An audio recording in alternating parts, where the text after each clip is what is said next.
तो पहला खबर केंद्रीय गृह मंत्री के दौरा से लेके केंद्रीय गृह मंत्री अमित शाह आज सांझी खानी 2 दिन के बिहार दौरा पर आ रहल बाड़े। एनडीए में जहां शाह के दौरा के लेके उत्साह बा तो विपक्ष में खलबली मचल बा। यह 2 दिन के दौरा में अमित शाह एक अणे मार्ग में सीएम आवास में नीतीश कुमार से मुलाकात करी है। चुनाव से पहले यह मुलाकात के बेहद खास मानल जा रहल बा।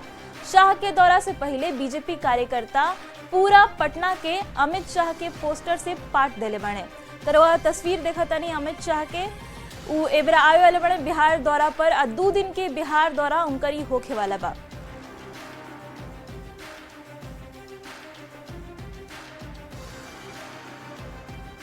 तो चलिए अभी खबर के बूझ ली। बीजेपी देश ना बल्कि पूरा दुनिया के सबसे बड़का पार्टी है। बीजेपी साल भर एक्टिव रहे वाला पार्टी है जेकर रिजल्ट रउआ चुनाव में अक्सर देखे के मिलेला। अभी देश के 21 गो राज्य और केंद्र शासित प्रदेश मिला के एनडीए के सरकार बा। मतलब चाहे तो अकेले बीजेपी सरकार में बिया ना तो एनडीए के सरकार ओजा बाटे गठबंधन के सरकार बा। यही साल बिहार में विधानसभा के चुनाव होखे वाला बा। बीजेपी के नजर बिहार के चुनाव पर बा। बीजेपी के बिहार में फिर से एनडीए सरकार के बनावे के फोकस बटे और बिहार चुनाव के लेके बीजेपी पूरा तरीका से चुनावी मोड में आ चुकल बिया। ये वजह बा कि बिहार में बीजेपी के बड़ नेता के दौरा अब शुरू हो गई बा। 29 मार्च के केंद्रीय गृह मंत्री अमित शाह बिहार आई हैं और 30 मार्च के भी वो बिहार में रहे हैं। तो 24 अप्रैल के पीएम मोदी बिहार आ रहल बड़े। दरअसल केंद्रीय गृह मंत्री अमित शाह के बीजेपी के चाणक्य मानल जाला। बीजेपी एमपी एमएलए और पदाधिकारी लोग के साथ अमित शाह बैठक करी है। साथ ही बीजेपी के कोर कमेटी के नेता लोग के साथ भी बैठक करी है और चुनावी टिप्स उन लोग के दी हैं। जब 24 अप्रैल के पीएम मोदी बिहार आई हैं तब पीएम मोदी हमेशा के जैसे कार्यकर्ता लोग में जोश भरी और जनता के साथ सीधा संवाद करके चुनावी माहौल के एनडीए के पक्ष में गरमा दी हैं। तो ये पूरा खबर जौन रहे वो अमित शाह के दौरा से जुड़ल रहे। चलिए आगे बढ़ल जाओ। बिहार के डिप्टी सीएम सम्राट चौधरी बयान दिले कि चारा घोटाला के 950 करोड़ रुपया जब्त करके सरकारी खजाना में डाल जाई। जरूरत पड़ी तो सरकार कोर्ट भी जाई। एह पर आरजेडी नेता लोग के पलटवार कइल गइल आ कहल गइल कि लालू प्रसाद पर पैसा लेवे के आरोप नहीं थे। जेकरा पर आरोप बा ओकरा से पैसा वसूल कइल जाए।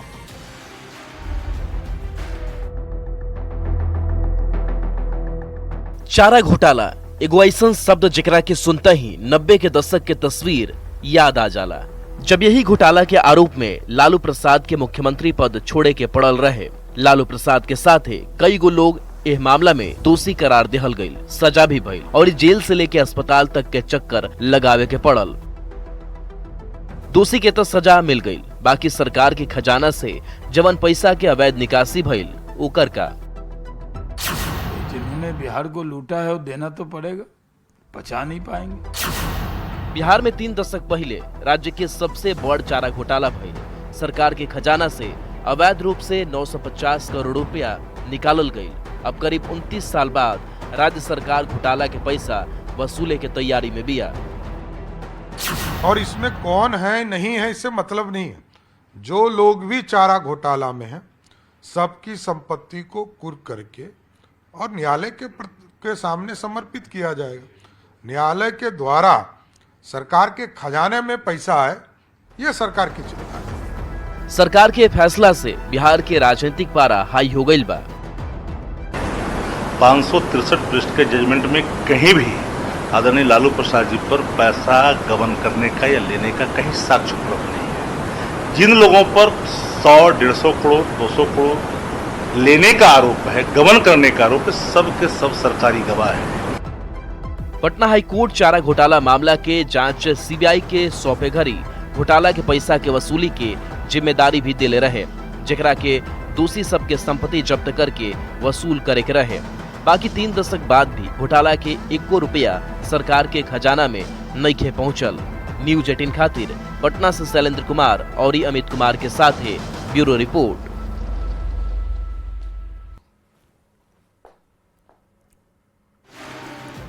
चारा घोटाला के 950 करोड़ रुपया के वसूली के बात हो रहा बा।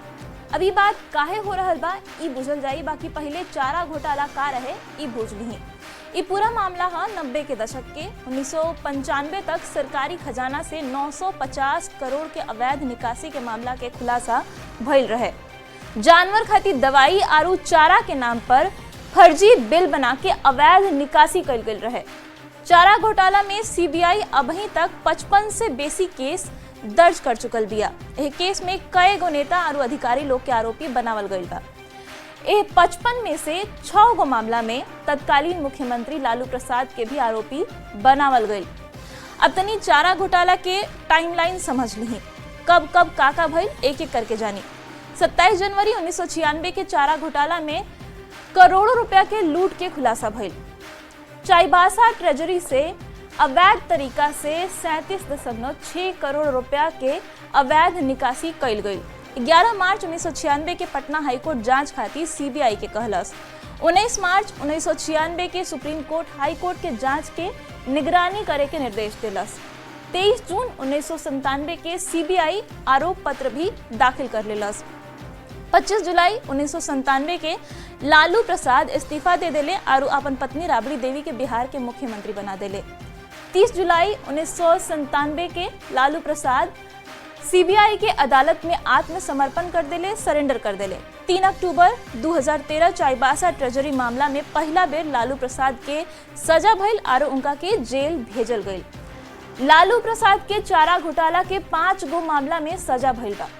3 अक्टूबर 2013 के पहला सजा, 6 जनवरी 2018 के दूसरा मामला में सजा भइल, 23 जनवरी 2018 के तीसरका सजा भइल, 15 मार्च 2018 के चौथा सजा और 21 फरवरी 2022 के 5वां सजा लालू प्रसाद के भइल। चारा घोटाला में लालू प्रसाद के अलावा कई गो नेता अभियुक्त बनावल गईले। बिहार के पूर्व मुख्यमंत्री डॉक्टर जगन्नाथ मिश्र, पूर्व मंत्री विद्यासागर निषाद, चंद्रदेव प्रसाद वर्मा, भोला राम तूफानी, डॉक्टर आर.के. राणा, जगदीश शर्मा और ध्रुव भगत जैसन बड़ नेता एह मामला में अभियुक्त बनावल गईले। अब सवाल बा कि चारा घोटाला के 950 करोड़ के वसूली के बाद आखिर काहे हो रहल बा, त आई इहो बूझ लेल जाओ। दरअसल पटना हाई कोर्ट ही सीबीआई के चारा घोटाला के जांच के जिम्मेदारी सौंपले रहे और जांच के जिम्मेदारी सौंपत घड़ी ही घोटाला के पैसा के वापस खजाना में लौटावे के जिम्मेदारी भी सीबीआई के देल गेल रहे। कहल गेल रहे कि घोटालेबाज लोग जे बा उनका लोग के संपत्ति बेच के रुपया के वसूली कइल जाओ। करीब 29 साल बाद भी एको पैसा एमे वापस नहीं भइल, एको पैसा वसूल नहीं भइल। अब सरकार वसूली के बात कह रहल बिया, बाकी 950 करोड़ के वसूली के बात पर सियासी माहौल गरम बा। विपक्ष के नेता लोग के कहना बा कि काहे कि यही साल विधानसभा के चुनाव बा, यही से माहौल बनावे खातिर सरकार में शामिल लोग अब यह मुद्दा के उठा रहल बाड़े। तो पूरा ये मामला रहे चारा घोटाला के एकरा के लेके पूरा सियासत अभी बिहार में गरम बाटे। अगला खबर पर बढ़ल जाओ। बुध के दिन बिहार कांग्रेस के प्रभारी कृष्ण अलवरू कहले कि बिहार में फिलहाल विधानसभा चुनाव के लेके महागठबंधन के चेहरा तय नहीं भइल। तो कांग्रेस के पूर्व प्रदेश अध्यक्ष अखिलेश सिंह के कहना बा कि तेजस्वी के नाम पर शीर्ष नेतृत्व मुहर लगा देले बा। अब सवाल ही बा कि कांग्रेस में तेजस्वी के नाम पर का कंफ्यूजन बा।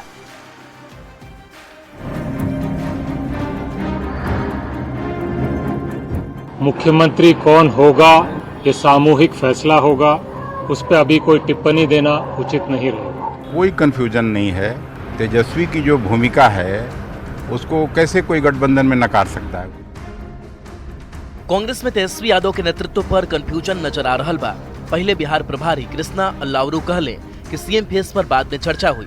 बाकी बिहार कांग्रेस के पूर्व अध्यक्ष और सांसद अखिलेश प्रसाद सिंह के इनका से बयान अलग बा।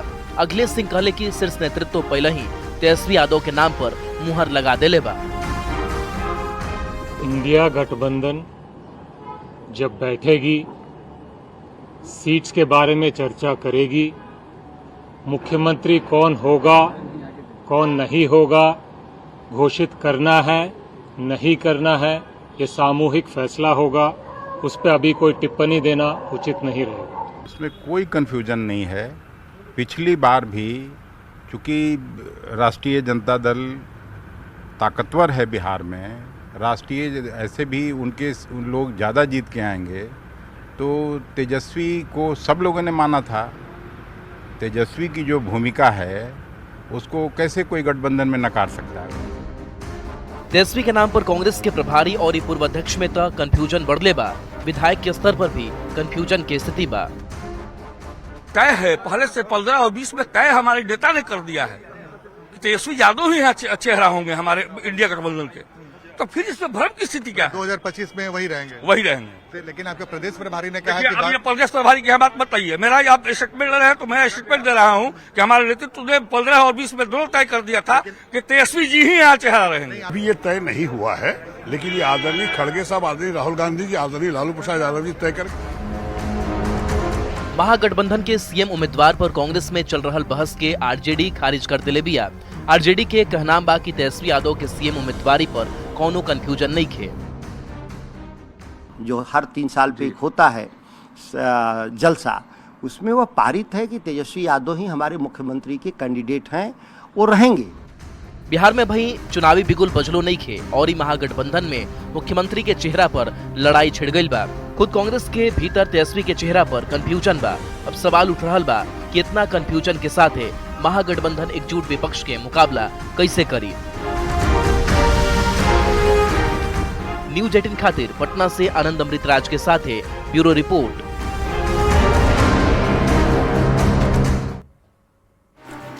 तो तेजस्वी यादव के चेहरा पर कंफ्यूजन बा। चलिए अब तेजस्वी पर कांग्रेस के कंफ्यूजन के बूझल जाओ। मंगलवार के कांग्रेस के प्रदेश प्रभारी कृष्ण अल्लावरू कहले कि चुनाव में चेहरा के होई अब ही तय नहीं भइल, सीएम फेस पर बाद में चर्चा कल जाई। तब बुध के दिन कांग्रेस के पूर्व प्रदेश अध्यक्ष अखिलेश सिंह कहले कि तेजस्वी यादव के चेहरा पर पहला ही से मुहर लागल बाटे, तेजस्वी के चेहरा पर चुनाव लड़ल जाई। अल्लावरू अरु अखिलेश सिंह के साथ ही अखिलेश सिंह के पार्टी के विधायक लोग में भी कंफ्यूजन नजर आ रहा बा।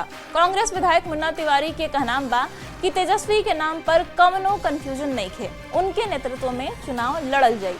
तो दोसर विधायक अजीत शर्मा के कहनाम बा कि अब ही चेहरा पर कवनो चर्चा नहीं खे भइल। दरअसल 1998 में कांग्रेस के आरजेडी से गठबंधन भइल रहे। गठबंधन के बाद से कांग्रेस लगातार कमजोर होत गई। आरजेडी के सहारे कांग्रेस कुछ सीट बिहार में जीतत रहे। हालात ऐसा हो गई कि कांग्रेस के बेस वोट छटा के दोसर पार्टी जैसे जेडीयू बीजेपी में चल गई। अब बुझी कि तेजस्वी पर कांग्रेस में दू फाड़ काहे हो गई बा। दरअसल नया नेता कांग्रेस के आपन गोड़ पर खड़ा देखल चाहत बाड़े, बाकी पुराना नेता लोग के अबहियों आरजेडी पर भरोसा बा। नया नेता में बी टीम के भूमिका से बहरी निकले के छटपटाहट नजर आ रहा बा। तो पुराना नेता लोग अबहियों आरजेडी के सहारे चुनावी वैतरणी पार करल चाहत बाड़े। नया नेता ई समझ चुकल बाड़े कि पिछलग्गू बनला से पुराना वोट बेस कबहू न लौटी। बाकी पुराना नेता लोग के ई डर बा कि कहीं पुराना वोट बेस के वापस लेवे के चक्कर में जौन जीतल जितावल सीट बा वो हाथ से ना चल जाए। फिलहाल बिहार में कांग्रेस में 3 गो बदलाव भइल बाटे। हाल फिलहाल में कांग्रेस के अध्यक्ष बदलल गईले, कांग्रेस के प्रदेश प्रभारी बदलल गईले और आरजेडी के ना पसंद आवे वाला कन्हैया कुमार भी अब पूरा तरीका से बिहार कांग्रेस में सक्रिय हो गए बने। एक साथ ही राहुल गांधी भी बिहार में कांग्रेस के मजबूत करे खातिर अपने जिम्मा संभाल ले बने। राहुल गांधी 3 महीना के भीतर ही तीसरका बेर अब बिहार आवे वाला बड़े। 18 जनवरी के पहला बेरू बिहार आयल रहे, फिर 5 फरवरी के बिहार दौरा पर वो अले और अब 7 अप्रैल के वो फिर से बिहार में दौरा पर आए वाला बड़े। राहुल गांधी के 3 महीना में 3 बिहार दौरा के मायने अब बूझ ली हैं। कांग्रेस महागठबंधन में रहकर चुनाव लड़ी, बी टीम के तौर पर, बाकी उ लोग के रहल मंजूर नहीं थे। खुद के मजबूत करे खातिर ई लगातार प्रयास करी जाता, चाहे बदलाव के बात करी जा, चाहे दौरा की बात करी जा, जो लगातार बिहार कांग्रेस में देखे के मिला था। चलिए अब अगला खबर पर बढ़ल जाओ।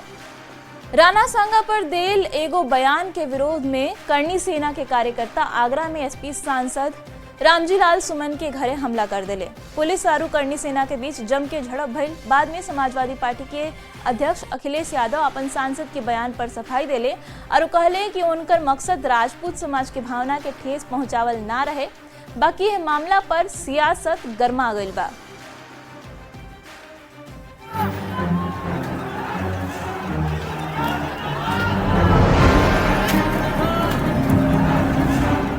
ये तस्वीर है आगरा के समाजवादी पार्टी के सांसद रामजी लाल सुमन के घर के बाहरी करनी सेना के कार्यकर्ता जम के हंगामा कैले।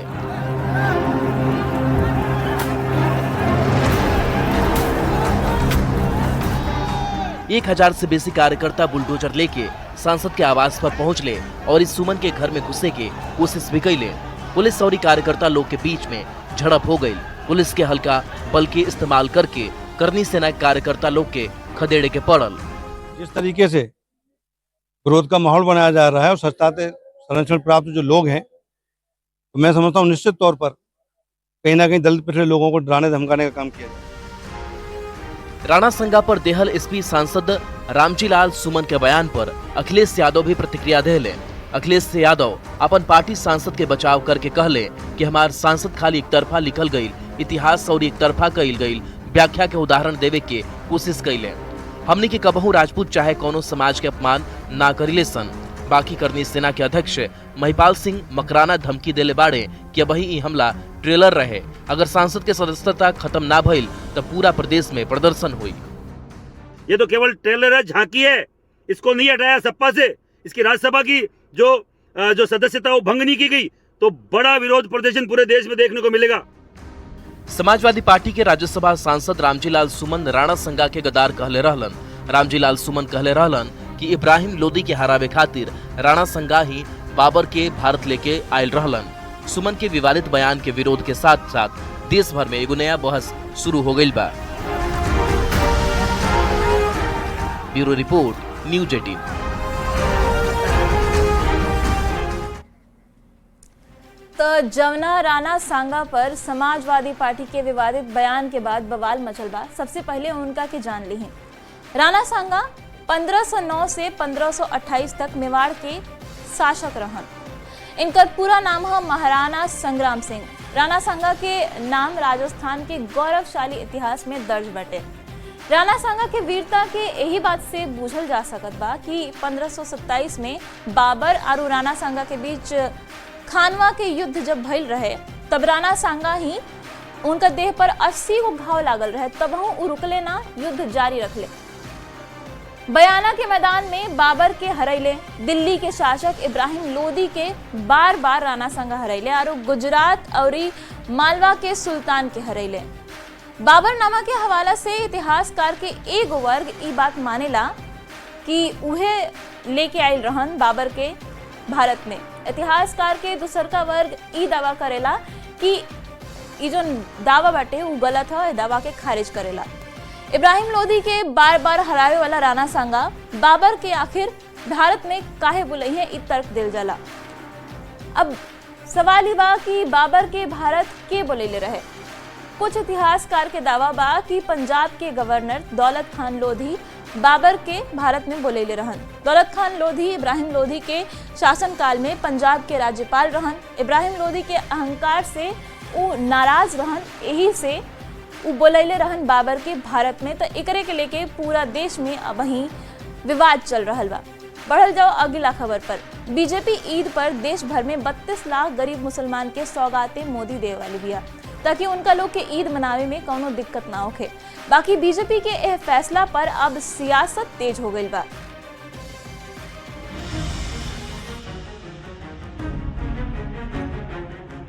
बिहार चुनाव से पहले बीजेपी बड़ अभियान शुरू कैले बिया। अभियान के नाम बा सौगाते मोदी। एकरा तहत बीजेपी ईद पर देश भर में 32 लाख गरीब मुसलमान के किट दी है ताकि उनका लोग के ईद मनावे में कोनो दिक्कत ना होखे। बीजेपी के 32,000 पदाधिकारी 32,000 मस्जिद में संपर्क करके 32 लाख मुसलमान के सौगाते मोदी दी है लोग। मुस्लिम समाज के लिए मोदी जी की शानदार योजना। बीजेपी के सौगाते मोदी अभियान पर बिहार में राजनीतिक बहस अब तेज हो गई बा। AIMIM के नेता अख्तरुल ईमान कहलन कि मुसलमान के भीख ना हक चाहिए। मुसलमानों को भीख की जरूरत नहीं है, सौगात की जरूरत नहीं है, इस मुल्क में इंसाफ की जरूरत है। तो जेडीयू कोटा के मंत्री जमा खां के कहनाम बा कि NDA शासनकाल में मुस्लिम समाज के सौगात मिलल त तय रहला। नीतीश कुमार जी हम चाहने वाले हैं। नीतीश कुमार जी अगर हैं तो NDA निश्चित तौर पर हमारे प्राइम मिनिस्टर साहब भी सौगात देंगे। ये सब नीतीश कुमार जी का देन है, उनको मैं धन्यवाद देना चाहता हूँ। केंद्रीय मंत्री जीतन राम मांझी कहलन कि मोदी जी सभे खातिर काम करेलन, चाहे वो कौनो जाति चाहे कौनो धर्म के लोग होके। देखिए, प्रधानमंत्री जी भारत के सब लोगों के हित में काम करते हैं। उसमें कौन धर्म है कौन जाति है इसका उनके दिमाग में विश्लेषण नहीं है। रमजान के महीना में देश भर में चल रहल दावती इफ्तार के बीच बीजेपी सौगाते मोदी अभियान की शुरुआत कैले बिया। जानकार लोग के कहनाम बा कि एकर उद्देश्य बा मुस्लिम समुदाय के बीच कल्याणकारी योजना के बढ़ावा देके बीजेपी और एनडीए खातिर राजनीतिक समर्थन जुटावल। न्यूज़ 18 खातिर पटना से शैलेंद्र और आनंद अमृतराज के साथ ही ब्यूरो रिपोर्ट। तो बीजेपी देश के मुसलमान के सौगाते मोदी दे रहल बिया। ई बुझी कि सौगाते मोदी आखिर का है। रमजान के महीना में बीजेपी के एगो अभियान शुरू कैले बिया। बीजेपी गरीब मुस्लिम खातिर पहल 32 लाख परिवार के सौगाते मोदी किट देल जाई। सौगाते मोदी किट में का बा अभी हो जान ली। एक किट में खजूर बा, ड्राई फ्रूट्स बा, बेसन, घी, डालडा, महिला लोग खातिर सूट के कपड़ा बाटे, पुरुष लोग खातिर किट में कुर्ता पैजामा देल गईल बा। सौगाते मोदी अभियान के वजह बुझी। मुस्लिम समुदाय के बीच कल्याणकारी योजना के बढ़ावा देल। बीजेपी एनडीए खातिर राजनीतिक समर्थन जुटावल चाहतिया। एकरा जरिए विपक्ष के फैलावल भ्रम के दूर कर चाहतिया कि जो बीजेपी बा उ एंटी मुस्लिम है। सौगाते मोदी पर अब सियासत काहे हो रहल बा इहो बुझ ली। विपक्ष के आरोप बा कि मुस्लिम के मोदी सरकार के लॉलीपॉप देल जाता, राजतंत्र के एकरा से गंध आवता। तो एकरे के लेकर के पूरा अब सियासी माहौल गर्मा गईल बा। काहे कि बीजेपी रमजान के महीना में जौन मुस्लिम लोग बा उनका लोग के किट देती है। तो एकरा के जौन विपक्ष के नेता लोग बा वो लोग कहा था कि एक तरीका से लॉलीपॉप देल जाता, जन कल्याणकारी योजना ना है, एकरा से राजतंत्र के गंध आवता, एकरा से केहू के कोनो भला ना हुई, यही पर सियासत हो रहल बा। बाकी जौन एनडीए में शामिल दल बाड़ी सन उ लोग के कहना बा कि मोदी जी सभे खातिर काम कर ले, चाहे वो कोनो धर्म के होके चाहे जाति को होके। खबर के बूझी में अब वहीं खातिर अपने बाकी न्यूज़ 18 बिहार झारखंड पर खबर के सिलसिला लगातार जारी बा।